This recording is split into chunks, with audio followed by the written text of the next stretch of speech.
ماني عرفان شو بدي ساوي اكل. نزلت على المحل، سحبت متلة وفتيلتين ولية زهرة. بدنا نعمل اطيب اكلة شاورما لحمة اليوم.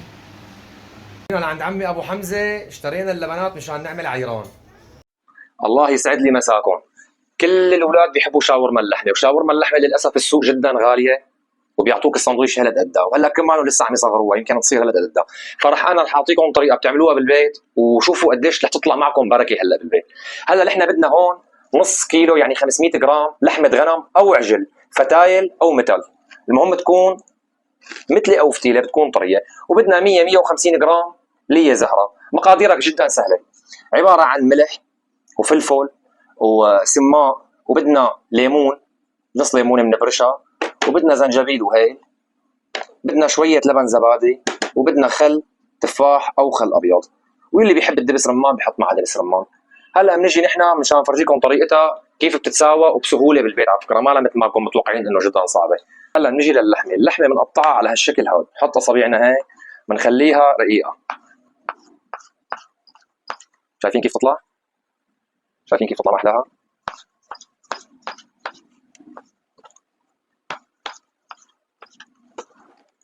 رقيقه وحلوه. طبعا هي اللحمه المثلى هي غنم انا عم ساويها لك وفستق، بتصير لحالها. الله وكيلكم، بتروح تشتري سندويشة الشاورما من السوق بيخنقها خنق بالمايونيز، خنق. يا عمي وين اللحمه؟ بيقول لك هي العيارات. لا بدي اشتري من السوق وبدي اعملها بالبيت على نظافه ورتابه وطيابه واحلى تتبيله واحلى شغل. وهلا رح فرجيكم كم سندويشه رح تعمل معي. هاي اللحمه هلا هون بنجيبها لهون، شايفين هالمنظر ما احلاه. اللية كتير في متابعين ما بيحبوا اللية، فأنا هلأ اليوم رح بعطيكم طريقة لحتى أنكم أنتم ترتاحوا من اللية.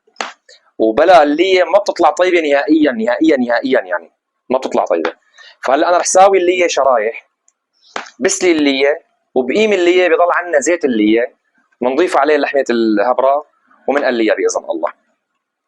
هلأ بدنا نتبل، بنحط رشة ملح،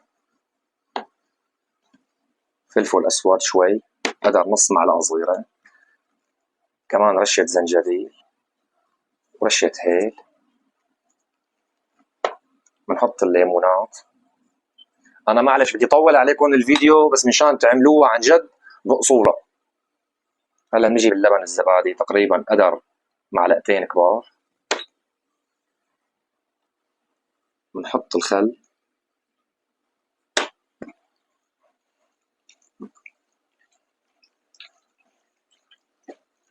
طبعا شاورما اللحمة ما بدنا نعجقها كثير بالبهارات، نحن نعطيها بهاراتها الأساسية.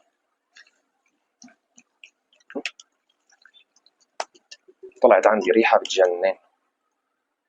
هلا بنريحها ساعة ساعتين ثلاثة ما في مشكلة، نص ساعة كمان ما في مشكلة، كل ما ريحتها أكثر كل ما زادت طعمتها وطلعت أطيب. اللي هي الشرحات مشان تطالع الزيت تبعها. بلا اللي ما مشي الحال. وعلى فكرة اللي صحية، على فكرة اللي بيأذيكم الزبدة النباتية، أي شيء نباتي مهدرج غير مهدرج، هي القصص أنا ما بفهم فيها يعني، بس أنا بفهم شغلة، كل شيء حيواني ما بيأذي. وخذوا العبرة من الأسعار يعني، الزبدة الحيوانية غالية، الزبدة النباتية كثير رخيصة، السمنة الحيوانية غالية، السمنة النباتية رخيصة. وهلا بين ما تسلي اللي عنا بنجيب هالبقدونس بعد ما قطعناه على هالشكل الآتي يا حياتي. بنحط بقدونس، بنحط هالبصل هيك بنقطعه طنجات. انا ما رح كثر بصل لانه البصل بيعمل معي اشكالات في الكولون. بنحط له ملح نقرة صغيرة، واهم شيء عنا السماق. هذا السماق نغم ثاني. حطينا السماق، بنحط الفلفل الاسود، هذا هو اللي بيواز، هذا اللي بيجيب طعمة الاكل كله هذا.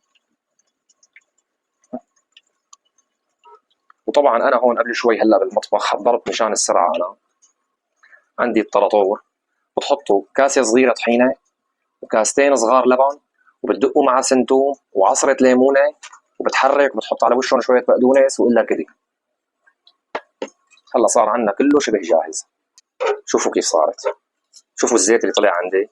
هلا انا بس ساوي الساندويش، انا بحب الليه، بقيم الليه على جنب، بس لف الساندويشه برجع بحط الليه معه. لا تقولوا للي ما بيحب الليه، لا تقولوا له انه ما حطيتوا ليه. شوفوا شو راح يقول لكم، ما في اطيب منها. هلا بنجي بدنا نسقط هاللحمات على نار هاديه، شغلي كله على نار هاديه، انا ما بدي نار قويه تنزع الشغل.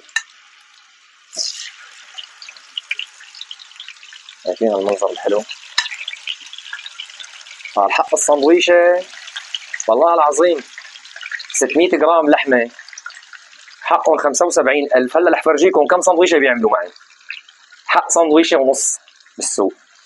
شايفين كيف نشفت؟ ما احلاها صارت. نحن بنخليها مكشوفه، طالما هي مكشوفه بتنشف لحالها. هلا نحن بدنا نسخن الخبزات ونسقسق بهدول الليات. هي السقسقه على صوره، هي السقسقه اخواتي. هي تبع الزيت النباتي وما زيت نباتي، اذا ما في كوليسترول شغلك كله فراطه. هلا بنجيب هالخبز المشروح على الشكل الاتي يا حياتي. بنحط المشروح، بنحط السياحي، ونجي لهاللحمات الحلوين هدول. شو هاد لك أبي؟ لك انت منين اجيت؟ وبنحط البيواز، قعدنا جنبك. وبنحط شرايح الليمون. طبعا الليمون اختياري، انا بحب الليمون معه كتير. ونحط هالمخلل الخيار. شايفين هذا المنظر الحلو؟ هلا بنعمل لها هيك، بنعمل لها هيك، بنقول لها روحي على التسخين. نجي للثانية. طبعا هلا بدنا نعملها بسرعة شوي مشان نلحق نسخنهم بروح وحدة. يلا الطلب جاهز. واعملوا لايك واعملوا اشتراك وتابعوا لبابا على الفيس وعلى اليوتيوب. بنكبر بمحبتكم، ونكبر بمحبتكم. خليك عم تحكي لخلص السندويشات. يعني